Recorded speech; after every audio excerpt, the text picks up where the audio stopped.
कुल शाम के 6 बज रहे थे। मुंबई की सड़कों पर हल्की बारिश की बूंदें गिर रही थी। हवा में मिट्टी की खुशबू भुली हुई थी।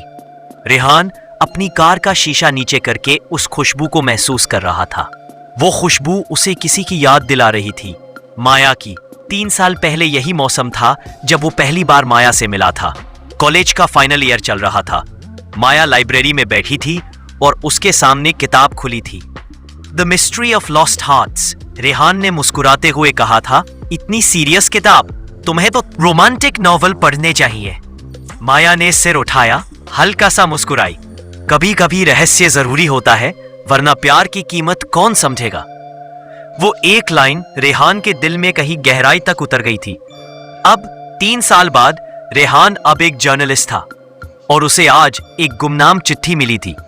लिफाफे पर कोई नाम नहीं था, बस लिखा था, अगर तुम सच जानते हो तो माया को ढूंढो, वो जिंदा है। उसके हाथ कांप गए। माया तो 3 साल पहले एक एक्सीडेंट में मर गई थी। कम से कम सबको यही बताया गया था, पर अब क्या वो जिंदा है? रेहान ने तुरंत पता ट्रेस करने की कोशिश की। लिफाफा कोलाबा पोस्ट ऑफिस से भेजा गया था। वो उसी वक्त वहां पहुंच गया। पोस्ट ऑफिस के बूढ़े पोस्टमास्टर ने लिफाफा देखते ही कहा, ये तो एक लड़की ने छोड़ा था 2 दिन पहले। उसके हाथ पर जला हुआ निशान था। बहुत जल्दबाजी में आई थी। रेहान का दिल धड़क उठा। माया के हाथ पर भी जला हुआ निशान था। वो अब यकीन करने लगा था कि वो जिंदा है। पोस्टमास्टर ने आगे बताया, उसने कहा था, अगर कोई रेहान नाम का लड़का आए तो उसे यह पता देना, ओल्ड लाइट हाउस, वर्सोवा बीच।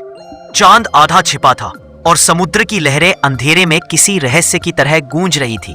रेहान ने टॉर्च जलाई और लाइट हाउस के अंदर कदम रखा। चारों तरफ सन्नाटा था, बस दीवारों पर पुरानी पेंटिंग्स लटक रही थी, एक लड़की के चेहरे की जो हुबहू माया जैसी दिखती थी। वो आगे बढ़ा, तभी पीछे से आवाज आई, तुमने उम्मीद नहीं छोड़ी रेहान। रेहान ने पलट कर देखा, वो माया थी, थोड़ी कमजोर लेकिन जिंदा। उसकी आंखों में वही चमक थी जो पहले थी। माया, तुम जिंदा हो? वो कुछ पल उसे देखता रह गया, जैसे अपनी आंखों पर यकीन नहीं कर पा रहा था। माया ने धीमी आवाज में कहा, हाँ, पर अब ज्यादा वक्त नहीं है। मुझे छुपना पड़ा तुम्हारे ही लिए। रेहान को अब कुछ भी समझ नहीं आ रहा था। माया ने गहरी सांस ली और कहा, 3 साल पहले जो एक्सीडेंट हुआ था, वो एक्सीडेंट नहीं था, वो प्लान किया गया था। क्या? रेहान ने चौंकते हुए पूछा। हाँ, माया बोली, मैंने एक एनजीओ में काम शुरू किया था जो एक बड़े कॉर्पोरेट स्कैम को एक्सपोज करने वाला था। उसी कंपनी में तुम्हारा आर्टिकल छपा था, याद है? रेहान का दिमाग घूम गया। उसका पहला expose the dark side of silver shell court पर था। वो लोग मुझे खत्म करना चाहते थे। एक्सीडेंट उसी दिन प्लान हुआ, पर इसी तरह मैं बच गई। पुलिस भी खरीदी गई थी, इसलिए सबको मेरे मरने की खबर दे दी गई और तुमने मुझसे सब छिपाया। रेहान की आंखों में दर्द था। माया ने धीरे से कहा, अगर मैं बताती तो तुम भी मारे जाते। सस्पेंस गहराता है। अचानक बाहर से कदमों की आहट आई। माया ने लाइट बंद कर दी। वो आ गए हैं, उसने फुसफुसाते हुए कहा। कौन? रेहान ने पूछा। वही लोग, सिल्वर शेल के आदमी। लाइट हाउस के बाहर काले कपड़ों में 3 लोग थे। एक के हाथ में बंदूक थी। रेहान ने माया को पीछे खींचा और दोनों ने ऊपर की मंजिल की ओर भागना शुरू किया। लहरों की आवाज अब गोलियों की आवाज में बदल रही थी। माया ने एक पुरानी लकड़ी की अलमारी खोली जिसमें एक पेनड्राइव रखी थी। यही है सबूत, उसने कहा, जिसमें सारी फाइलें हैं। अगर कुछ भी हो जाए तो इसे मीडिया तक पहुंचा देना। कुछ नहीं होगा। रेहान ने उसका हाथ पकड़कर कहा, अब मैं तुम्हें दोबारा खो नहीं सकता। गोलियों की आवाज करीब आती जा रही थी। रेहान ने माया को एक पुराने लोहे के दरवाजे से बाहर धकेला, जो लाइट हाउस के पिछले हिस्से से समुद्र की ओर खुलता था। भागो माया। नहीं, मैं तुम्हें अकेला नहीं छोड़ सकती। कृपया जाओ। वो मुस्कुराया। प्यार हमेशा जिंदा रहता है, चाहे हम रहे या नहीं। जैसे ही माया ने भागकर नाव की ओर कदम बढ़ाया, एक जोरदार धमाका हुआ। लाइट हाउस की खिड़कियां टूट गईं।